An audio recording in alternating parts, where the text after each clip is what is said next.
बहादुर परिवार, पूर्व सैनिक, वीर जवान, युवा कैडेट्स, स्टूडेंट्स तथा मौजूद सभी गणमान्य अतिथिगण, आज द्रास की इस पुण्य रणभूमि पर खड़े होकर जहां हमारी वीर सेना ने राष्ट्र की रक्षा में अपना सर्वोच्च बलिदान दिया, उन अमर शहीदों को स्मरण करते हुए और पाकिस्तान के नापाक इरादों पर मिली ऐतिहासिक विजय की 26वीं वर्षगांठ को समर्पित इस पावन अवसर पर सम्मिलित होकर मैं स्वयं को अत्यंत गर्वित और भावुक महसूस कर रहा हूं। यह लगातार चौथी बार है जब मैं कारगिल युद्ध स्मारक और कारगिल विजय दिवस के इस पावन आयोजन में सम्मिलित हो रहा हूं।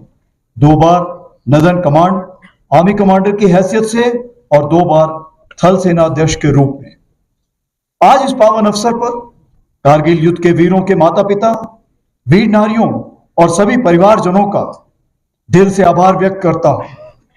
आपने राष्ट्र को अपने वीर दिए। आपका हौसला, धैर्य और त्याग हम सब के लिए प्रेरणा है। आज पूरा देश आपके अद्वितीय योगदान और अटूट राष्ट्रभक्ति को श्रद्धा पूर्वक नमन करता है। पिछले वर्ष 2024 में हमने रजत जयंती के रूप में इस विजय गाथा का स्मरण किया। वह एक ऐतिहासिक अवसर था जिसे माननीय प्रधानमंत्री श्री नरेंद्र मोदी जी की उपस्थिति ने और भी प्रेरणादायक बना दिया। उस दिन शिंकुल्ला टनल के निर्माण कार्य का भी शुभारंभ हुआ।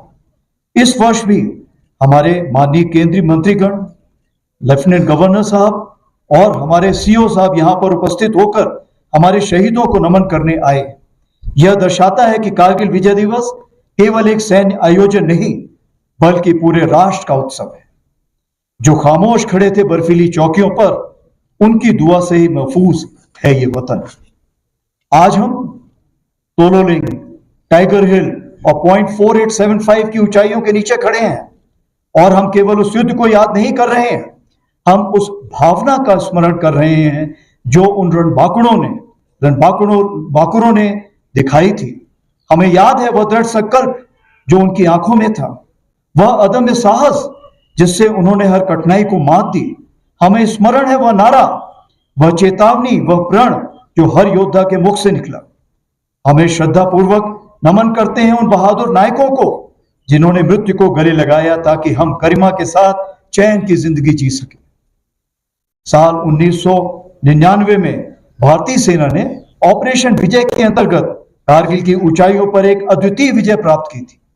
उस युद्ध में भारतीय सेना ने ऊंची पहाड़ियों पर बैठे पाकिस्तान सैनिकों और घुसपैठियों को खदेड़कर हमारी सीमा से बाहर कर दिया था और तिरंगे को इन बर्फीली चोटियों पर फहराया था। यह वह क्षण था जब भारत ने स्पष्ट कर दिया कि उसकी सीमाओं के भीतर किसी भी नापाक इरादे को सफलता नहीं मिलेगी। भारत की एकता और अखंडता पर कोई आंच नहीं आने दी जाएगी। इसी परंपरा को आगे बढ़ाते हुए ऑपरेशन सिंदूर के दौरान भी भारतीय सेना ने उसी अदम्य साहस और दृढ़ संकल्प के साथ पाकिस्तान समर्थित टेररिस्ट इंफ्रास्ट्रक्चर को निशाना बनाया और पाकिस्तान की अन्य आक्रामक कार्रवाइयों को प्रभावशाली ढंग से विफल करते हुए एक निर्णायक जीत हासिल की। हमने शांति को अवसर दिया, पर उसने कायरता की कार्रवाई की और उसका उत्तर केवल हमने पराक्रम से दिया। ऑपरेशन सिंदूर हमारा संकल्प, संदेश भी और उत्तर भी। पहलगाम में हुई कायरतापूर्ण आतंकी हमला पूरे देश के लिए गहरी चोट था, लेकिन इस बार भारत ने सिर्फ शोक नहीं जताया बल्कि ठान लिया कि अब जवाब निर्णायक होगा। देशवासियों का अटूट विश्वास और सरकार द्वारा दी गई रणनीतिक स्वतंत्रता से भारतीय सेना ने एक सुनियोजित, सटीक और निर्णायक जवाब दिया। भारतीय सेना ने 6 और 7 मई की रात को पाकिस्तान और पाकिस्तान ऑक्यूपाइड जम्मू एंड कश्मीर में 9 हाई वैल्यू आतंकवादी ठिकानों को निशाना बनाया, बिना किसी मासूम नागरिक को हानि पहुंचाए हुए। यह केवल जवाब नहीं था, यह स्पष्ट संदेश था कि आतंकवाद को सहारा देने वाले अब नहीं बचेंगे। 7 से 9 मई को पाकिस्तान द्वारा की गई सैन्य कार्रवाई का भारतीय सेना ने नपातुला और सटीक जवाब दिया। हमारी आर्मी एयर डिफेंस एक अजय दीवार बनकर सामने खड़ी रही, जिसे कोई ड्रोन या मिसाइल भेद नहीं सका। यह सब होल ऑफ नेशन अप्रोच के अंतर हुआ, जहां थल सेना, वायुसेना, नौसेना और अन्य सरकारी और प्राइवेट डिपार्टमेंट्स सब एक साथ मिलकर खड़े हुए, जिसमें एनजीओ भी शामिल थे। जो भी शक्तियां भारत की संप्रभुता, अखंडता या जनता को क्षति पहुंचाने की योजना बना रही हैं, उन्हें करारा जवाब दिया जाएगा और आगे भी दिया जाएगा। यही भारत देश का न्यू नॉर्मल है। आज की भारतीय सेना न केवल वर्तमान चुनौतियों का सफलतापूर्वक सामना कर रही, बल्कि हम नित्य प्रतिदिन एक परिवर्तनशील, आधुनिक और भविष्य उन्मुख शक्ति के रूप में तेजी से अग्रसर हो रहे हैं।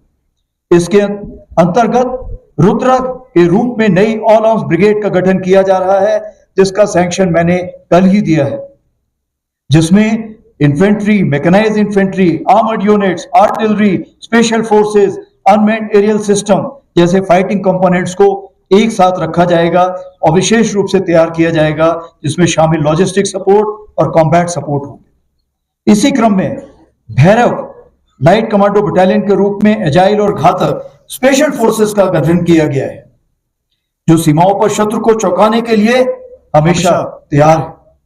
हर इन्फेंट्री बटालियन में ड्रोन प्लेटून का गठन किया गया है।